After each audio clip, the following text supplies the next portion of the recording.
Thank you. Mr. Moran. Thank you, Mr. Chairman. It is indeed a distinct honor to be here at the Ronald Reagan Presidential Library.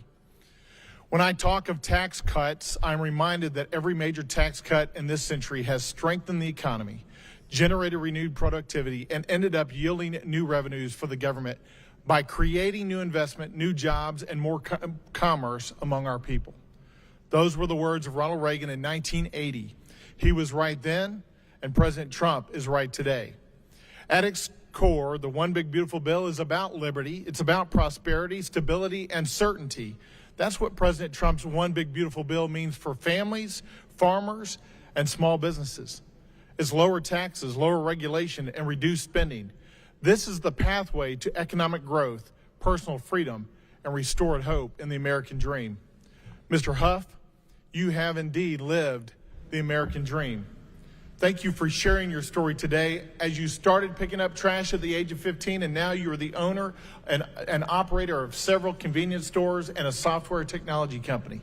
That is indeed the American dream. But you said along the way you've had your ups and downs. As a business owner since 1988, I'm sure that's true. As the person that has taken the risks of those up and downs, don't you believe that business owners should also reap the rewards? Absolutely. When your business in particular keeps more of its hard-earned money in the form of profits, what are you able to do with those extra profits? Typically, our extra profits are reinvested in the business. We grow the business. We hire more employees. We buy more coolers, product. We keep the economy going. Yeah, that's exactly what I hear from small businesses around the nation is when they get more money back in the form of additional profitability, they put that money back into either expanding their operations or their businesses, creating a new site, investing more in the employees, providing additional benefits to those employees, raising their wages, expanding their facilities, buying more equipment, all of the things that have been mentioned today and so much more, because that is hard-earned money that you risk everything to make. Isn't that true? Yes.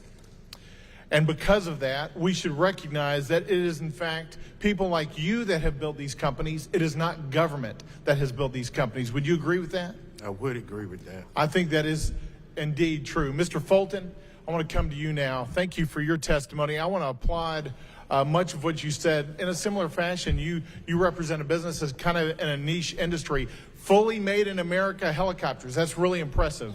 I applaud you in particular for performing your duty with honor for your country. Those are three words that I know you know in particular: duty, honor, country. So thank you for that.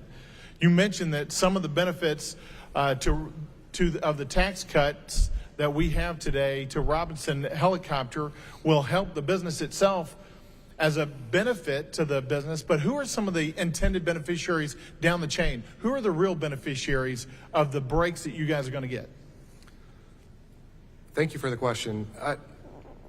First of all, it's really our workers. Our workers are the ones that get this benefit. And we have a number of overtime workers, right? So our number of overtime workers will directly benefit from no tax on overtime. And in addition to that new policy, we're better equipped to invest in that workforce. And in addition to that, our suppliers, as I mentioned before, will have more predictability. When they have more predictability, they grow as well.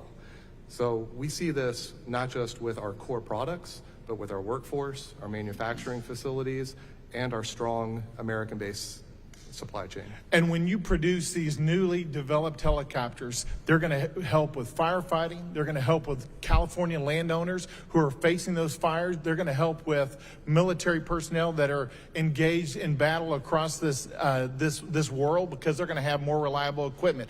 Those are additional beneficiaries that are going to see as a result. We're going to see as a result of the One Big Beautiful Bill.